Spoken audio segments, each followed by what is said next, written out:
Frente Radiosa. El conflicto no es karma, es democracia. Complicamos la discusión. Hablamos de política. No lo soñé.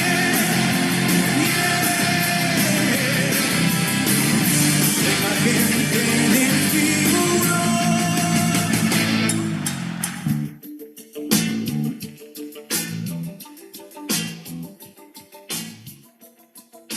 Hola con todos y con todas, bienvenidos nuevamente a Frente Radiosa, un espacio que, como lo decimos, semana tras semana está comprometido con debatir y agitar la política. Soy Isabel Díaz y esta tarde los acompañaré en la conducción. Hoy es lunes 27 de mayo y aquí arrancamos Frente Radiosa. Aprovecho para recordarles que estamos en vivo a través del dial de Radio Pichincha 95.3 FM y 94.5 para el noroccidente de la provincia. Estamos también en Santo Domingo y en parte de las provincias de Esmeraldas y Manabí. Esta es una coproducción del Foro de los Comunes y de Registro Aurora. Pueden seguirnos en nuestras redes sociales, comentar en vivo el programa, poner sus preguntas también. Estamos en Facebook, Twitter e Instagram como Frente Radiosa.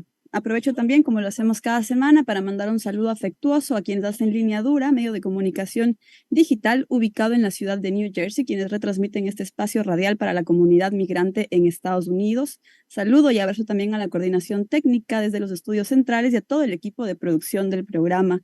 Esta tarde queremos conversar sobre la situación de la educación superior en Ecuador, específicamente en torno a lo que hemos denominado una contrarreforma educativa universitaria que se gesta sobre todo en el ciclo desde el 2018 al día de hoy. Para conversar al respecto están ya con nosotros Daniel Bisuete, él es investigador del CTS Lab y de Flaxo Ecuador, y Jorge Zaruma, investigador en Economía Política del Conocimiento. Se conecta también ahora Silvia Vega, docente de la Universidad Central del Ecuador y ex candidata en el proceso electoral que tuvo lugar, que está teniendo lugar en estos días, ¿no? Entonces, con esto les doy la bienvenida a Frente Radiosa.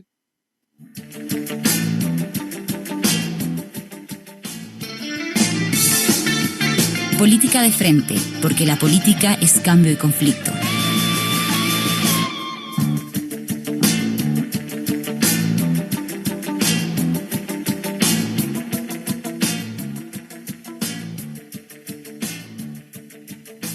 Bueno, hay varios elementos que convocan la discusión el día de hoy, varios aspectos ligados a la Universidad Ecuatoriana han sido parte de la conversación política. Vemos que va desde los procesos de evaluación universitaria, el programa de becas, el examen de acceso a las universidades públicas. Todos estos elementos jugaron un rol central en la conversación pública durante los balotajes de 2017 y 2021. Sin embargo, a la par, con el paso de los años y sobre todo a raíz de las últimas reformas, vemos que la universidad de alguna manera está dejando de ser un elemento de debate, aunque vemos ciertos aspectos que nos obligan a volver la mirada sobre la universidad, a discutir en torno a ello y preguntarnos además cuál es el rol de la universidad y de la educación superior en los procesos de construcción de democrática y de disputa que podemos dar desde el campo popular progresista al día de hoy. Sobre esto quisiera darte la bienvenida y la palabra, Daniel, preguntarte por una primera lectura inicial en torno a la situación de la educación superior en el Ecuador al día de hoy, a propósito también de los últimos sucesos que se han dado en la Universidad Central del Ecuador. Bienvenido. Hola Isabel, muchas gracias por la invitación, mucho gusto. Jorge, Silvia, que, que tengamos una buena conversación el día de hoy. Saludar el espacio, yo iniciaría con esto porque no es un tema que normalmente se hable mucho y muy seguido en los distintos medios digitales, peor en los convencionales del Ecuador, ¿no? Yo arrancaría con una mirada provocadora y voy a tomar prestado el argumento de quizás o más bien de uno de los pocos intelectuales que pensaron la universidad en Ecuador durante el siglo XX, que es el economista Lucas Pacheco, que en un libro publicado en el 92 y casi el único que no era una remembranza de algún célebre rector o de una cuestión descriptiva histórica, decía que la universidad o como institución fue un terreno de disputa entre dos visiones del Ecuador del siglo XX, la visión de los liberales y la visión de los conservadores, ¿no? Cada una con sus características de las que por tiempo simplificaré a manera ilustrativa. Decía, estamos dentro de las universidades entre pensar una universidad como un espacio centralizado en las grandes ciudades confesionales, ¿no es cierto?, católica que apareció en el 46, o las universidades más ligadas, por ejemplo, al sector técnico y descentralizadas en las regionales, que dio origen a la creación de varias universidades técnicas a lo largo y ancho del país, ¿no? Estos dos procesos no ocurrieron, digamos, uno a continuación de otro, sino, para citar a una historiadora de Ecuador también, que piensa el siglo XX, en oleadas, ¿no es cierto? Primero unas, luego otras, y de algún modo coexistieron. Y para Pacheco, esta había sido la dinámica entre, digamos, de la revolución liberal hasta el retorno a la democracia en el 79. Y para él en el 79 hay una especie de fin de la historia con el neoliberalismo académico, ¿no es cierto? A mi modo de ver, ahí también hay otras oleadas. Claro, la obra de Pacheco termina con su observación en el 89 y no hay mucho más escrito hacia adelante. Yo siento que hay otras oleadas ahí que estamos viviendo ahora. Estamos quizás en una de las oleadas de pensar más la universidad, ya ni siquiera como un servicio privado, sino como una mercancía directamente. Y para eso se puede ver varias cosas, digamos, la proliferación de instituciones filouniversitarias privadas, no necesariamente universidades, hablo sobre todo de los institutos tecnológicos, cuyo concepto no está mal en sí mismo, pero me cuestiona mucho que sea siempre el sector privado el que más tome estas opciones, estas figuras jurídicas que permitirían cierto avance. Y para ir cerrando, también una especie de golpe sistemático al sistema público de educación superior que viene dado por austeridad, ¿no es cierto? Los presupuestos, el presupuesto global del FOPEDEUPO comienza a caer desde el 19, que fue quizás su punto más alto en los años recientes, en pandemia, y también todo el tema que seguramente toparemos más adelante, cómo se va de algún modo aliviando o haciendo más fáciles ciertas regulaciones. Ahora lo de la central me parece que es un tema en sí mismo, por cómo se dio esta elección y por cómo se ha dado también la decisión de los entes rectores como CENESID y CES, y como correspondería, creo que sobre eso podría comenzar quizás Silvia, que fue quien puso una impugnación a la candidatura que resultó ganadora en primera vuelta, ¿no es cierto?, advirtiendo de varias irregularidades sobre esa candidatura. Así que, bueno, podemos volver sobre varios de estos temas más adelante. Muchas gracias, Daniel. Creo que es importante esto que traes a colación en el sentido de pensar a la universidad en términos amplios en torno a su rol en el proceso de construcción estatal democrático en América Latina, en el país. En función de eso, me gustó mucho lo que mencionaba sobre la universidad como un terreno en disputa. Y quizás es verdad, primero privilegiando este pensamiento en clave más amplia sobre la universidad antes de meternos en lo que ha ocurrido en la Universidad Central en los últimos días. Darte la palabra, Jorge, bienvenido. Más bien pedirte una primera lectura en términos amplios, generales, sobre el rol de la universidad y preguntarte fundamentalmente si estamos en un ciclo de una universidad neoliberal en el Ecuador. Bienvenido. Gracias, Isa. Un saludo a todas y todos quienes nos escuchan. Un saludo especial a Silvia y Daniel. Yo, escuchando lo que menciona Daniel, vienen algunas ideas, pero particularmente lo que menciona Isa sobre la universidad neoliberal, yo creo que precisamente la contrarreforma neoliberal, valga la redundancia, trae una versión renovada del neoliberalismo en Ecuador. Y yo ahí plantearía al menos, digamos, para entender el proceso, 3 preguntas macro para perfilar cómo está avanzando, cuál es el horizonte de la educación superior de Ecuador vista desde el Estado. La primera pregunta que plantearía, en términos muy generales, insisto, y simples, es ¿qué universidad? Y más que universidad en cuanto a la tipología, yo pensaría la universidad en cuanto a su función. Y es una universidad que, perdón, no a su función, sino en cómo se perfila la universidad. ¿Qué universidad en cuanto al contexto en el que estamos o a la etapa que estamos atravesando? Si se adhiere al neoliberalismo, si resiste al neoliberalismo, si contiene o sirve como una institución de contención social. Entonces, esa es la primera pregunta que yo plantearía para digamos, ver cuál es el rol de la universidad neoliberal en nuestra región. La segunda pregunta es universidad para qué, ¿no? Y ahí, más que nada, es ahí sí la función de la universidad en términos de eh, qué está haciendo la universidad, cuál es el objetivo de la universidad, qué quiere hacer la universidad. Y ahí puede haber varias respuestas. Una es, se está gestando a través de la contrarreforma neoliberal una fuerte heteronomía de mercado en el sistema de educación superior.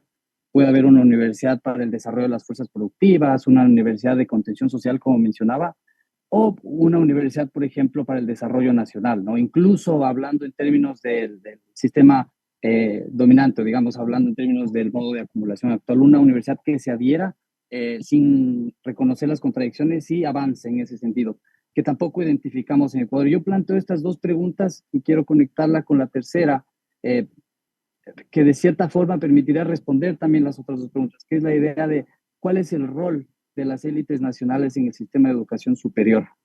Y si vemos la composición de las élites nacionales, o vemos la composición de las élites nacionales en Ecuador, nos damos cuenta que son élites rentistas, élites parasitarias, y ahí sin caer, digamos, en una postura, una visión, un enfoque que pueda ser medio conspiranoico, yo me pregunto ahí si no desarrollamos fuerzas productivas, digamos, ni siquiera bienes de consumo, peor bienes de capital.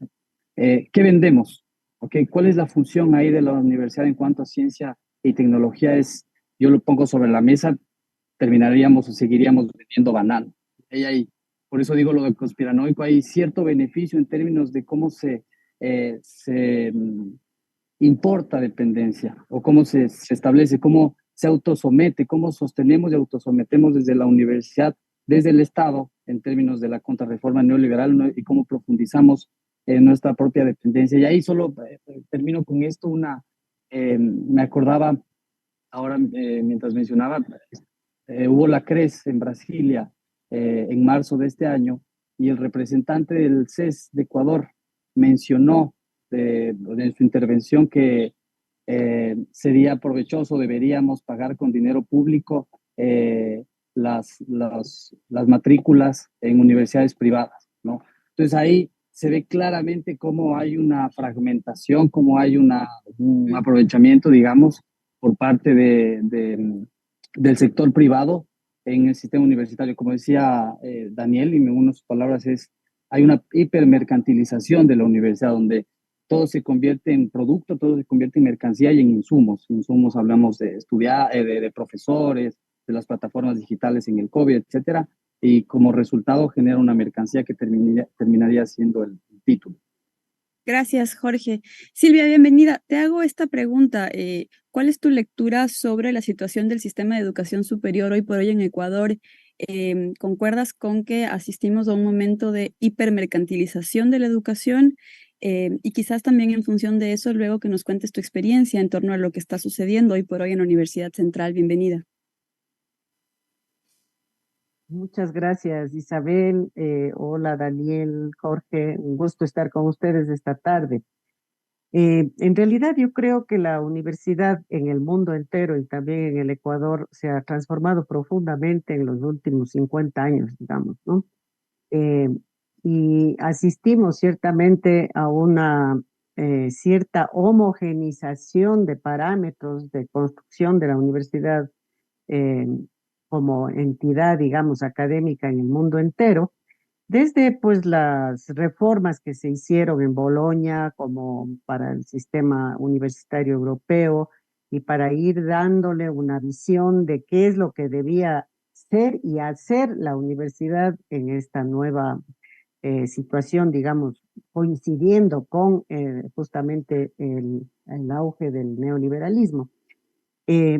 Entonces, efectivamente coincido con Jorge y respondo a tu pregunta, Isabel, de que efectivamente estamos sujetos a una verdadera mercantilización y transnacionalización en general del conocimiento, que justamente opera a partir de lo que se ha difundido en el discurso, digamos, incluso académico, como el deber ser de la universidad. Entonces, la producción del conocimiento, por ejemplo, la universidad está llamada a producir conocimiento y ese conocimiento tiene que difundirse, publicarse.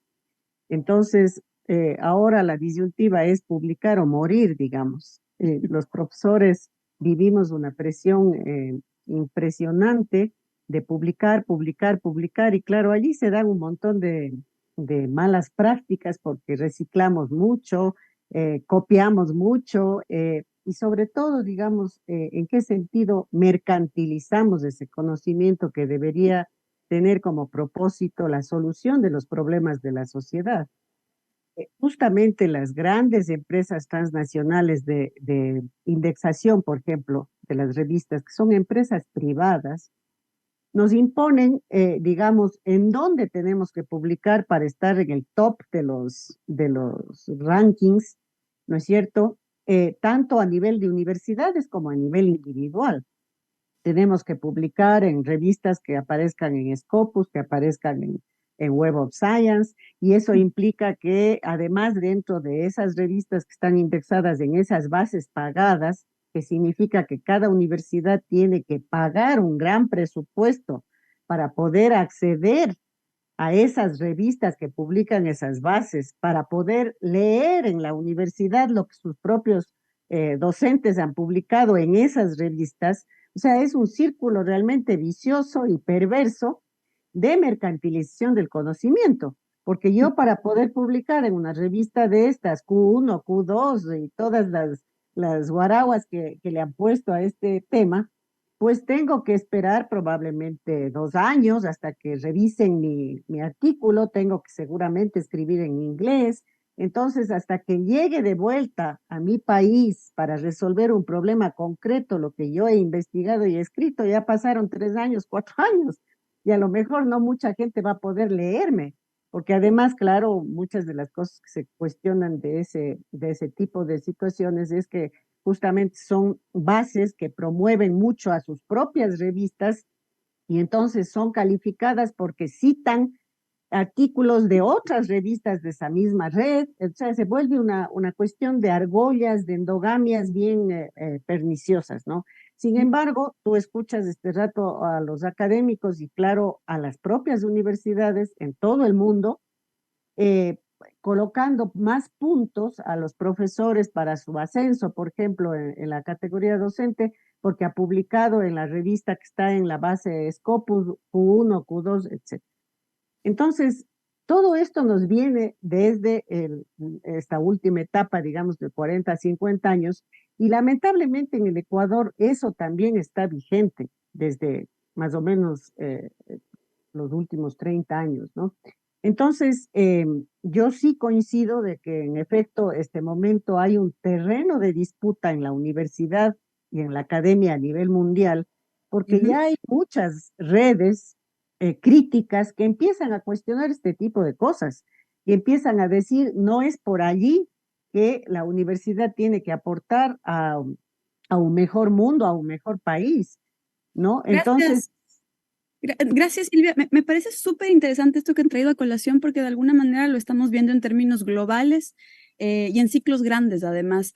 Pero quizás anclándonos un poco en el caso ecuatoriano, volver contigo, Daniel, y preguntarte algo relativamente puntual, porque retomando esta idea que tú traías a colación sobre la universidad como un terreno en disputa, justamente durante el último ciclo de ampliación de construcción estatal acá en Ecuador, la universidad jugó un rol central, se la disputó y se la vinculó o estuvo de llena entrelazada con el tema del proyecto de desarrollo nacional, ¿no? Entonces, quizás ya luego volvemos sobre el momento actual, la contrarreforma, los últimos sucesos que se han venido dando a nivel de los cambios en el sistema de educación superior, pero creo que sí vale la pena resaltar de alguna manera esa disputa que se dio desde el Estado por construir una universidad que de alguna manera apoyase al proyecto de desarrollo nacional. No sé cuál sea tu lectura al respecto.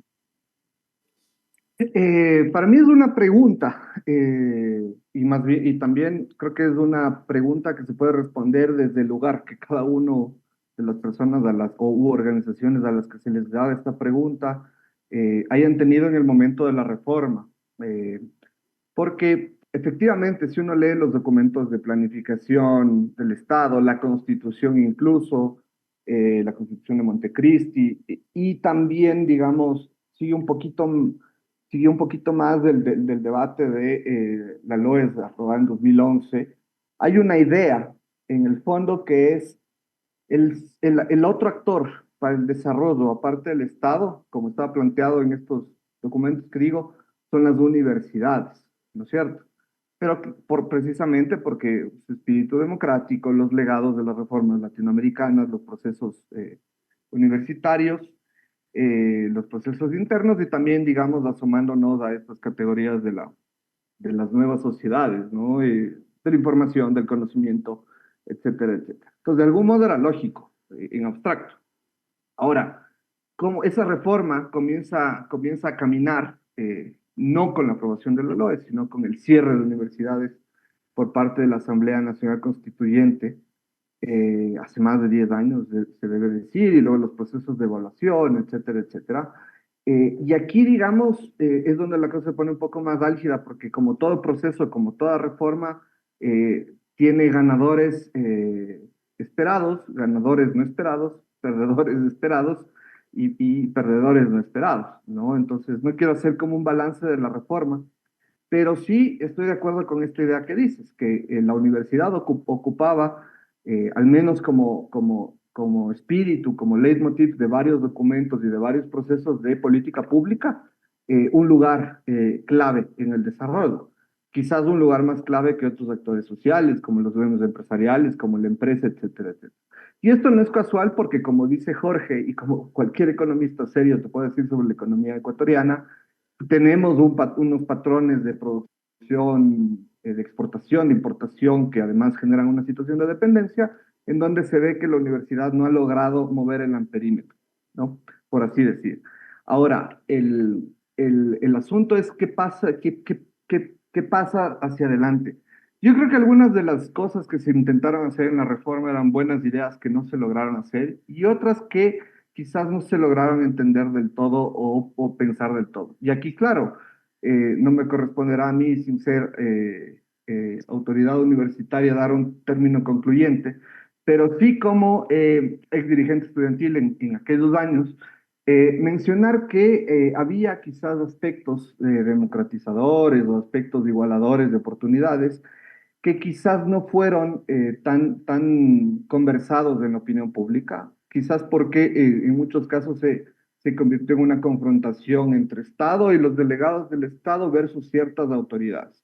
Y por supuesto, hay intereses y posiciones establecidas.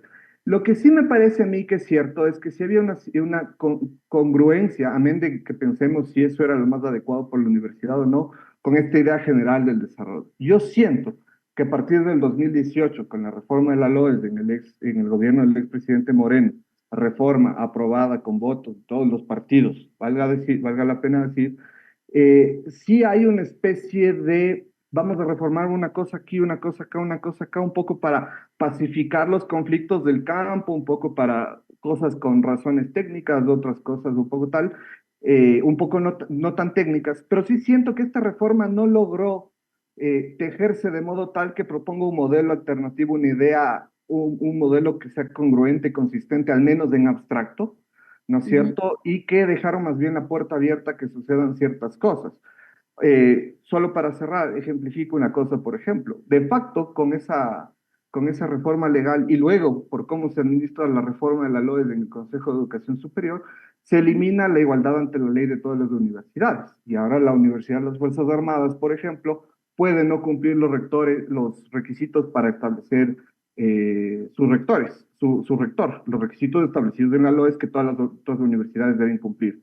Mi pregunta es, ¿la recientemente creada Universidad de la Policía va a tener esos privilegios, esas condiciones? Y la pregunta que se deriva de esta es, ¿qué sistema podemos tener si no existe al menos igualdad ante la ley entre todas las universidades públicas? Ahí, ¿cabe realmente un sistema? Eso lo diría Isabel.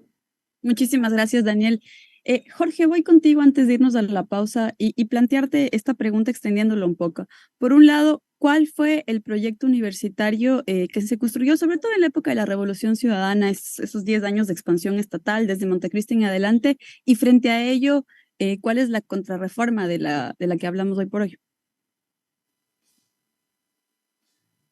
Gracias, Isa. Bueno, yo creo que la reforma en términos generales fue, no solo la reforma de educación superior, sino la reforma educativa en Ecuador fue grande, con contradicciones, con errores, pero con grandes aciertos también. Mencionaría una específicamente, que es la idea del cambio estructural del país a través de la gratuidad educativa, por ejemplo. Mencionaría otra, que es la búsqueda de la universidad como un bien común, ¿no? En términos objetivos y en términos subjetivos, ¿no? Reconocer, como decía, por ejemplo, Daniel, yo añadiría ahí la idea de que el aula te iguala, ¿no? Entonces, hay esta visión de la universidad como un espacio de igualación social, de cierta forma. Eh, Había una visión de un proyecto nacional, ¿no? Dentro de las líneas del desarrollo, o también había propuestas, ¿no? de desarrollos alternativos, de propuestas de desarrollo alternativo, pero había una visión de Estado, ¿no? Había una visión incluso que trató de romper de cierta forma el dependentismo cognitivo, ¿no? Que ya es una, diría yo, una mayor profundidad en los cambios estructurales de educación superior, una de las grandes limitantes, no solo de nuestro país, sino a nivel regional y yo diría a nivel de las periferias, ¿no? Es esta dependencia cognitiva ahora. Evidentemente, después de la contrarreforma neoliberal, ni siquiera hay una visión de Estado, ¿no? Para el servicio en términos de educación, ¿no? Y hay más bien un desmantelamiento de las instituciones de educación superior. Es como decía hace un rato, el tema de el, el recorte presupuestario supone de cierta forma la muerte de la universidad por inanición, una universidad pública que en lugar de ser prospectiva, en lugar de ser de la vanguardia o en lugar de que aflore el conocimiento dentro de los espacios comunes, yo siento que con la reforma neoliberal es una universidad cada vez menos pública, es una universidad desmoralizante, como decía, una universidad fragmentada y que se acopla en este sistema hipermercantilista, insisto, y como mencionaba Silvia, que aquí en México se le llama la puntitis, ¿no? El tema de competir. Y claro, ya hay, digamos, grandes argumentos. Ahora se me ocurre uno de Hugo Aboites que él mencionaba y demostraba los grandes y las grandes pensadoras cuánto tiempo se tardaban en desarrollar sus ideas. Y ahora el sistema de competencia, en lugar de promover el desarrollo científico o científico-tecnológico, el desarrollo del conocimiento lo limita, ¿no? Y lo vemos incluso en el sistema de patentes, ¿no? Las patentes, en lugar de ayudar a la producción o al desarrollo científico-tecnológico, te limita, ¿no? Tú compras un conocimiento que se vuelve ciencia ficticia, ¿no? Y va limitando. Eso en el caso de que en Ecuador se esté produciendo desde Ecuador o para Ecuador grandes patentes, por ahí hay otros problemas que se suman y que terminan justificando, en mi opinión, de cierta forma para las élites nacionales, para las burguesías nacionales, la contrarreforma, que es la idea que decía de la reprimarización, ¿no? El pensar ya ni siquiera en bienes de consumo, sino volver a vender o, digamos, exportar productos primarios y en el mejor de los casos la subprimarización, ¿no? El ser un país maquilador o una maquila. O sea, yo creo que esa es el neoliberalismo trata precisamente de Ecuador, en mi opinión, de desmoralizar y fragmentar a la universidad, de romper el posible sujeto transformador. Sí. Muchísimas gracias. Sobre eso seguimos conversando en el segundo bloque de Frente Radiosa. Nos vamos a una pausa y en breve regresamos. Frente Radiosa, complicamos la discusión, hablamos de frente, por la señal de Radio Pichincha, en la 95.3 FM y 94.5 para el noroccidente. No lo soñé.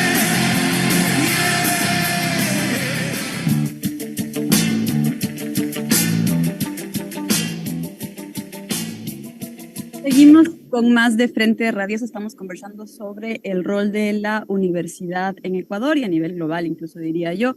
Nos acompañan para conversar al respecto Daniel Bisuete, Jorge Zaruma y Silvia Vega. Contigo, Silvia, quisiera continuar en el debate. Hemos hablado hasta ahora en términos amplios sobre el rol de la universidad en la disputa por la democracia, en la construcción estatal, proyectos de desarrollo nacional, entre muchos otros grandes temas e importantes que deben ser analizados en espacios como este, una radio pública. Pero quisiera ahora situarme en el sistema ecuatoriano y plantearles una pregunta amplia a los tres, y es que muchas veces oímos a distintos actores políticos decir que una de las grandes ausentes frente a las múltiples crisis que atraviesa el Ecuador hoy por hoy ha sido la academia, que no acaba de posicionarse en torno a temas como la seguridad, la crisis democrática incluso que vivimos, entre muchos otros aspectos, ¿no? Y al respecto quisiera seguir debatiendo con ustedes para ver si es que podemos, si es que se de alguna manera perfila una voz desde la academia ecuatoriana que aporte con propuestas. Silvia, desde ahí darte la palabra y además preguntarte ahora sí por tu experiencia muy específica, de alguna manera, en torno al caso de la Universidad Central que ha llegado a los titulares en estas últimas semanas debido a los problemas que hubo en torno a la elección del rector, entiendo. Más bien si nos puedes comentar algo al respecto. Bueno, en realidad creo que es verdad que la academia participa poco o no como se esperaría que participe en la discusión de los problemas y las soluciones, sobre todo para la sociedad. Y es que mirando desde atrás, digamos, efectivamente venimos de una explosión de universidades, pues ya mencionaba Daniel justamente el mandato 14 de la Constituyente que hizo necesario imprimir 14 universidades, creo que fueron o por allí, que en realidad no merecían llamarse como tal. Y entonces hay todo un proceso de depuración del sistema de educación superior en estos últimos años, para lo cual fue necesario la reforma del 2010 de la LOES, en donde se estructuraron cierta gobernanza, digamos, del sistema para una mayor regulación, que es algo que está pasando en el mundo entero y que, digamos, pone en contraste un poco lo que teníamos antes como nociones de autonomía, de cogobierno, etcétera, que era una cosa bastante amorfa, en donde no estaba de por medio, por ejemplo, la rendición de cuentas de lo que hace la universidad de cara al país, y para eso entró la evaluación. Yo tuve la suerte de ser consejera del CASES entre el 2018 y el 2020 y estar al frente de la última evaluación de universidades y escuelas politécnicas que se realizó en el 2019 y 2020. Y el tema de la evaluación es una cuestión que ya se ha ido introduciendo e institucionalizando y que ahora creo yo que ayuda a mejorar la capacidad de la universidad para fortalecer sus funciones sustantivas de académicas, docentes académicas, investigativas y de vinculación con la sociedad. Entonces, ¿cómo aportar a la sociedad? Justamente desarrollando, por ejemplo, la investigación, no al modo que hablábamos hace un momento de que nomás publico, ¿no? Sino más bien haciendo procesos serios con líneas de investigación de largo alcance que posibiliten, digamos, que las facultades, por ejemplo, la Universidad Central tiene 21 facultades, ahí hay una riqueza enorme de profesionales que pudieran hacer, de hecho, una serie de aportes interdisciplinarios al conocimiento de las realidades del país y a la propuesta de soluciones.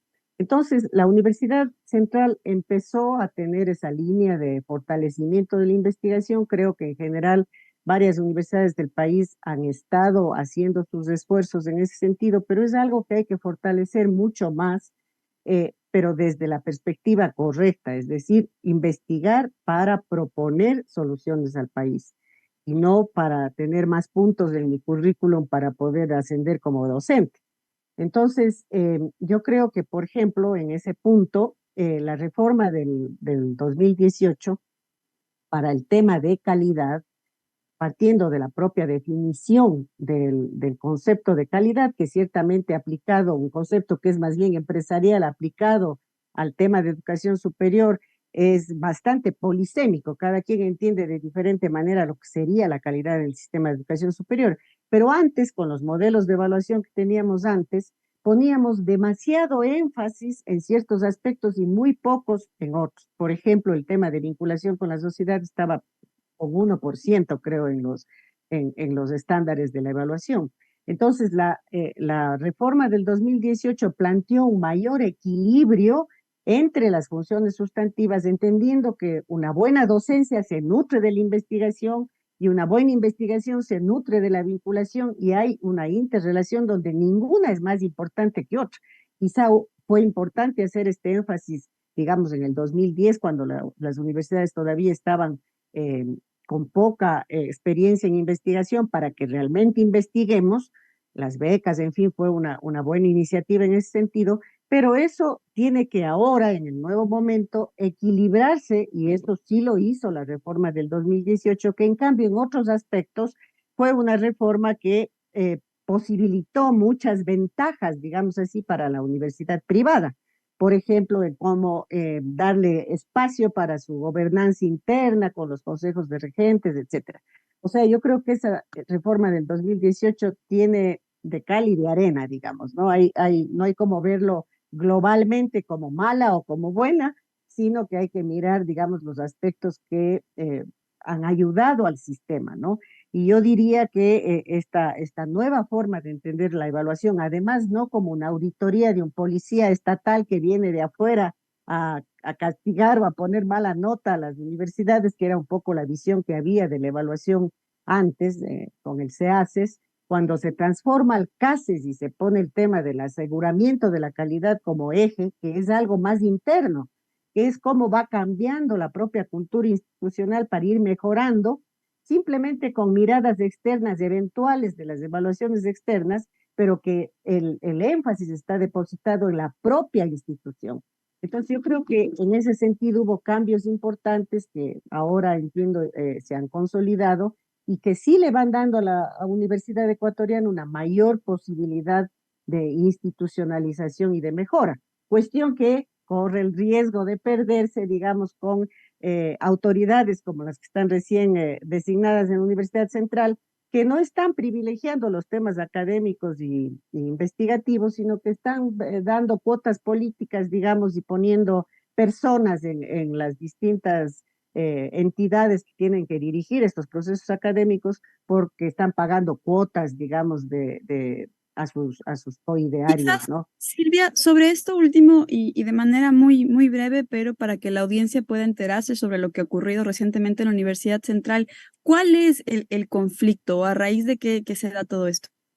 Bueno, hubo un proceso electoral donde lamentablemente estuvimos 7 listas, reflejo del país, ¿no? De la dispersión enorme y la incapacidad de constituir unidades y alianzas.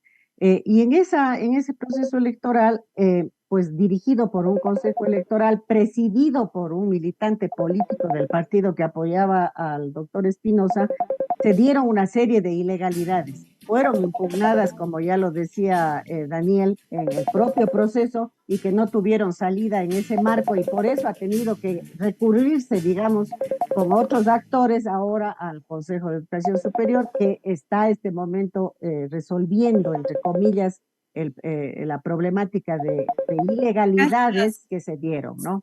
gracias, Silvia. Creo que hay un problema interna en alguna de las cámaras, si es que lo pueden revisar.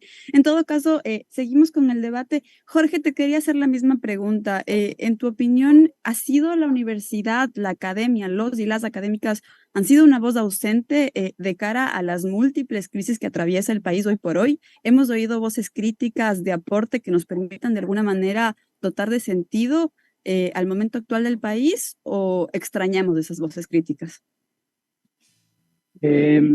Gracias, Isa, por la pregunta. Yo no estoy tan de acuerdo con, es la gran ausente en términos de propuestas, sí, pero no es la gran ausente en términos de ideología o en términos de sí, o en términos de resistencia, digamos. Para mí, la universidad, perdón, sí, la academia ha tenido un rol protagónico, incluso que podemos verlo desde el gobierno de Lazo, el gobierno de Noboa, el gobierno de Moreno, desde el gobierno de Moreno, donde creo que ha participado activamente, pero bajo el telón, digamos, de la pulcritud académica, ¿no?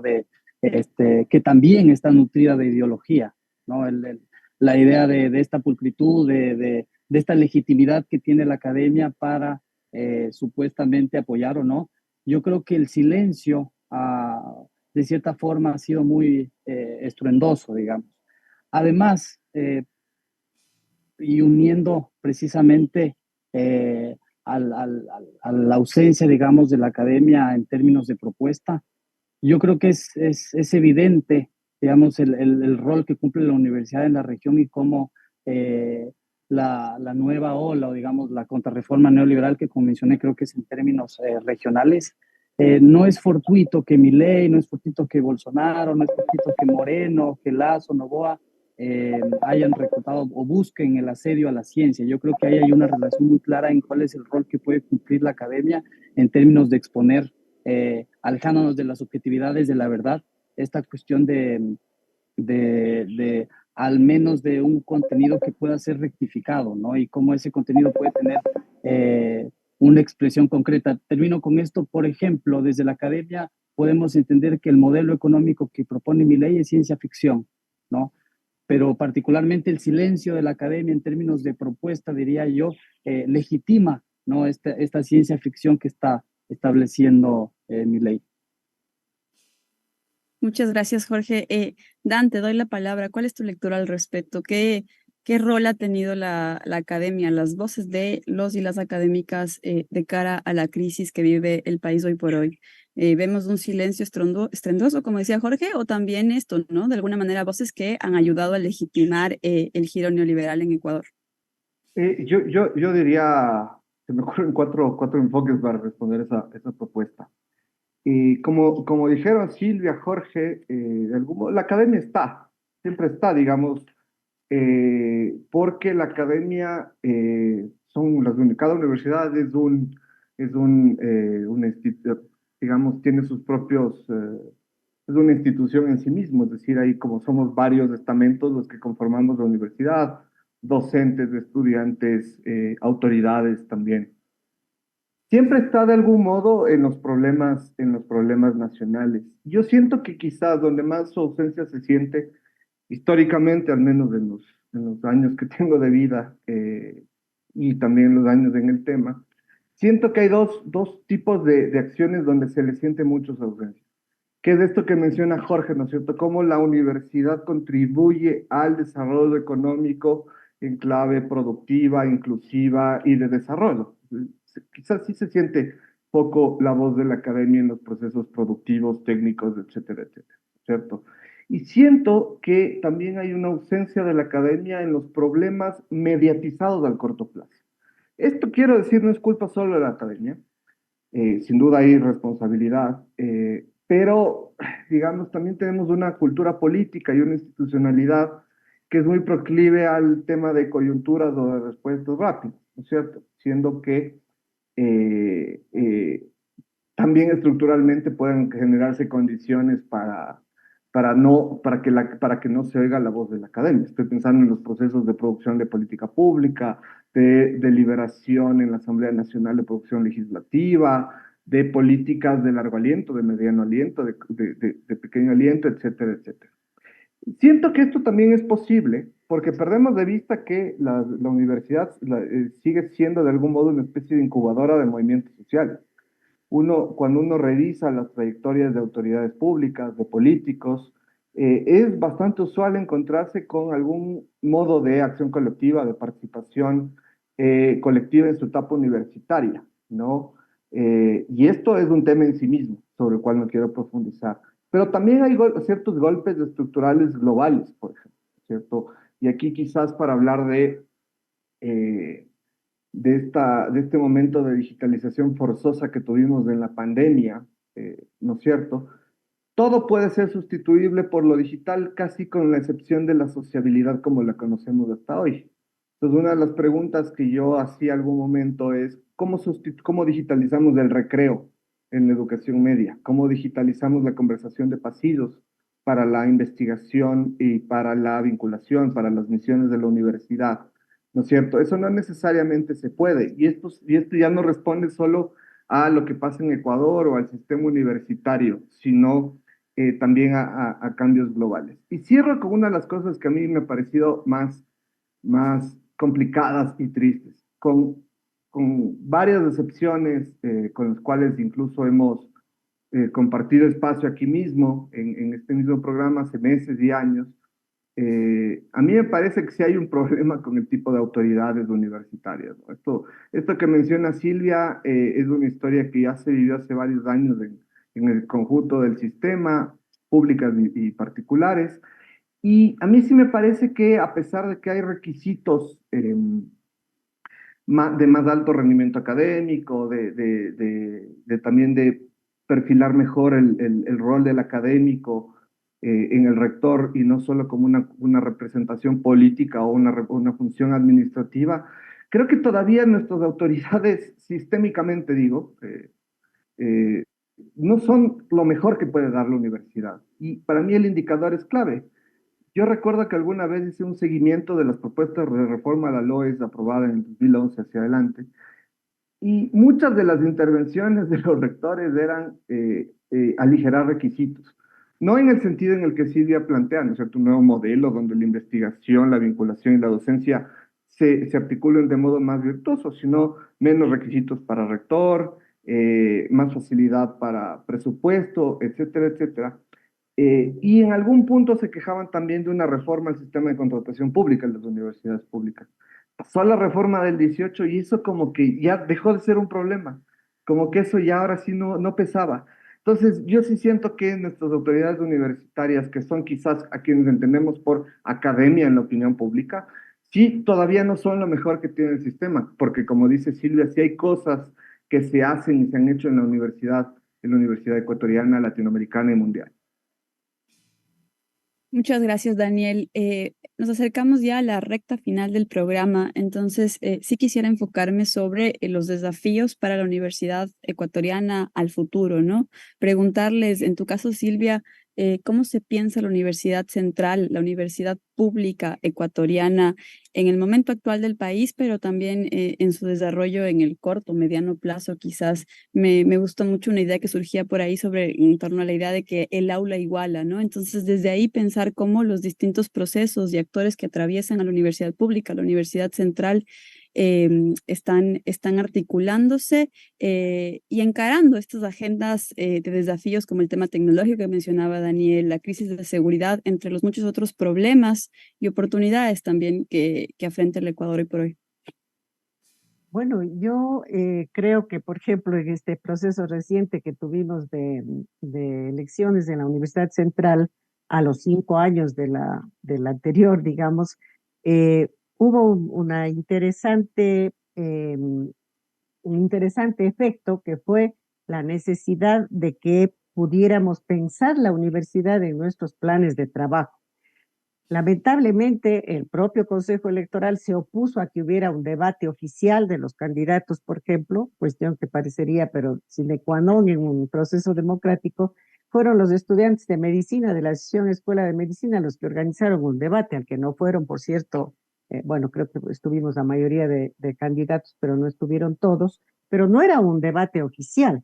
Pero de todas maneras, todos hicimos el esfuerzo de tener una propuesta para la universidad. Entonces, yo creo que un desafío importante, independientemente de lo que pase este rato en la universidad y en la central, y es lo que estamos conversando justamente con las otras listas, que pues perdedoras, los 5 candidatos que no ganamos las elecciones, que independientemente de lo que pase, es decir, si vuelven o no vuelven a haber elecciones, eso dependerá finalmente del resultado de la judicatura, de lo que diga la jueza que hoy día ha recibido ya una acción de protección. eh, lo importante es que nos articulemos como comunidad universitaria para crear, en primer lugar, comunidad universitaria. Es decir, que no aparezcamos en vísperas de las elecciones para captar un puesto, sino que en realidad vayamos construyendo, digamos, de largo, un proceso de convergencia en torno a propuestas académicas y propuestas de transformación profunda de la universidad. Entonces, en el caso de la nuestra, de la Universidad Central, que es tan grande, tan compleja, pero a la vez tan rica en todas sus potencialidades, justamente la propuesta apunta a fortalecer y dinamizar y quizá innovar y transformar profundamente los temas académicos, por ejemplo, haciendo una oferta académica mucho más pertinente a las necesidades actuales del país, que combine disciplinas, que no sean las típicas carreras de cada disciplina, que funcionamos cada quien como islas en las universidades, que hagamos propuestas de posgrado que realmente respondan, ¿no?, al mercado y a la rápida, digamos, al rápido negocio, porque el posgrado se paga, sino que sean posgrados que estén articulados a líneas permanentes de investigación, de manera que puedan ir generando bancos, digamos, o tanques de conocimiento de largo plazo y bien sostenidos para poder aportar realmente al país. Que haya, por ejemplo, en nuestra universidad, imagínate una universidad centenaria y que no tiene oferta de tipo tecnológico. Entonces, como decía Daniel, hoy en día tenemos una enorme proliferación de institutos privados y una universidad pública como la Central no tiene oferta tecnológica que desde el punto de vista de la empleabilidad es una oferta que respondería mucho a las necesidades de una gran capa de estudiantes que no quieren hacer 5 años, 4 años, sino que quieren hacer 2 o 3 y que pueden tener, digamos, un papel en la sociedad con esos 2 o 3 años de formación técnica tecnológica. Entonces hay un sinfín, digamos, de retos y desafíos que yo creo que pasan por el hecho de construir comunidad universitaria, es decir, Y que la academia con esa idea, internamente se fortalezca. creo que es fundamental esto que mencionas sobre construir comunidad universitaria y abrir el terreno de disputa, ¿no? Plantearnos todos estos temas y construir por donde se pueda. Desde ahí darte la palabra, Jorge, en 2 minutos, lo más breve que puedas, pero sí, ¿cuál es tu opinión sobre esta universidad del futuro? ¿Cómo se puede pensar a la universidad pública, a la universidad desde un país como el Ecuador? Sí, muy, digamos, en términos muy reduccionistas, pero yo lo veo así, es más sociedad en la universidad. Creo que es así de simple tener claro que existe todavía una torre de marfil en la universidad, independientemente de si existe un aporte o no, esto que incluso la misma noción de extensión, ¿no? Como si no fuese parte de la universidad de la sociedad. Eh, Veo también, como mencionaba Silvia, la necesidad de la inter y la transdisciplina, sobre todo para romper con esta idea de, porque la universidad que tenemos, que es la Universidad Napoleónica, precisamente parcela el mundo, ¿no? A través de las formas que entendemos el mundo disciplinariamente, ¿no? Quien estudia ingeniería se entiende el mundo de esta forma, ciencias sociales de esta forma, entonces con la inter y transdisciplina podemos reconocer estas exacerbaciones de las contradicciones mucho más rápido si es que conectamos las disciplinas, digamos, y termino con esto y yo creo que el reto, particularmente la universidad, en términos de reconocernos y de plantearnos la universidad como un espacio común que nos iguala, es también romper con la idea del colonialismo interno y esto conectado al tema de las élites, ¿no? El tema de cómo la universidad reproduce cierta forma de civil, cierta forma, cómo construye cierto tipo de ciudadano también. Y ahí aprovechar ese rol o esa característica, en mi opinión, que tiene la Universidad Latinoamericana y es su rol político, ¿no? En el corazón de la Universidad Latinoamericana yace, digamos, la resistencia yo diría, desde Uruguay, la primera década del siglo pasado, y que se gesta o se expone a nivel latinoamericano y se repuso a nivel latinoamericano con Córdoba. Entonces yo creo que es regresar, pensar, diría René Ramírez, en términos de las resistencias creativas, que la universidad esté en la retaguardia, aproveche, sistematice y acompañar los procesos de la región y del país, digamos, específicamente. Muchísimas gracias, Jorge. Me quedo con esta idea, la de resistencias creativas, y desde ahí darte la palabra, Daniel, vas a cerrar el programa. ¿Cuál es tu lectura sobre el rol? ¿Cómo podemos pensar a la universidad pública, latinoamericana, además, reconociendo además este rol de la política que es transversal a la historia universitaria latinoamericana? Para mí hay que profundizar en la relación democracia-universidad, que es en última instancia lo que ha planteado Jorge y lo que ha planteado Silvia también, que es, a mi modo de ver, cómo pensamos la democracia interna de las universidades para que la universidad esté al servicio de la democracia, de las democracias en el sentido participativo, representativo, deliberativo, etcétera, etcétera. Es decir, a más de democracia interna y por lo tanto innovación en el cogobierno, también vamos a tener una universidad más presente en los asuntos públicos y quizás no verla tan ausente como parece ser que está, ¿no? Lo segundo, a mi modo de ver, es que hay que comenzar urgentemente a problematizar la relación entre universidad y tecnologías emergentes, ¿no? Me parece que los procesos de digitalización no solo que han sido llevados de modo casi que como monocultivos institucionales, sino que además corremos el riesgo de que la universidad sea una incubadora de tecnologías autoritarias, por utilizar los términos de Landon Diner, que restringen derechos, ¿no? Esto ya lo podemos ver, por ejemplo, en los sistemas de control de asistencia que utilizan reconocimiento facial en las aulas, sin consentimiento de uso de los datos personales de los estudiantes, ¿no? Y así N cosas de las que podríamos hablar. Y lo tercero es qué lugar ocupamos en el mundo, en la División Internacional del Trabajo. Entonces, estas tres preguntas, de mi modo de ver, no van a una continuación de otras, sino que necesariamente nos ponen en una espiral que, como decía Simón Miranda a propósito de las, Simón Rodríguez a propósito de las instituciones coloniales, o inventamos o erramos seguramente en este tema. Muchísimas gracias a Daniel Bisuete, Jorge Zaruma y Silvia Vega por habernos acompañado esta tarde en un tema que quizás excede la coyuntura, pero que justamente es fundamental para plantearnos horizontes de transformación y de democratización en el más largo plazo necesarios para el país hoy por hoy. Con esto cerramos Frente Radiosa y nos vemos el próximo lunes a las 6 de la tarde. Muchísimas gracias por habernos acompañado. Hasta luego. Hasta luego, gracias. Gracias. Una coproducción del Foro de los Comunes, Registro Aurora y Ecuador para Largo.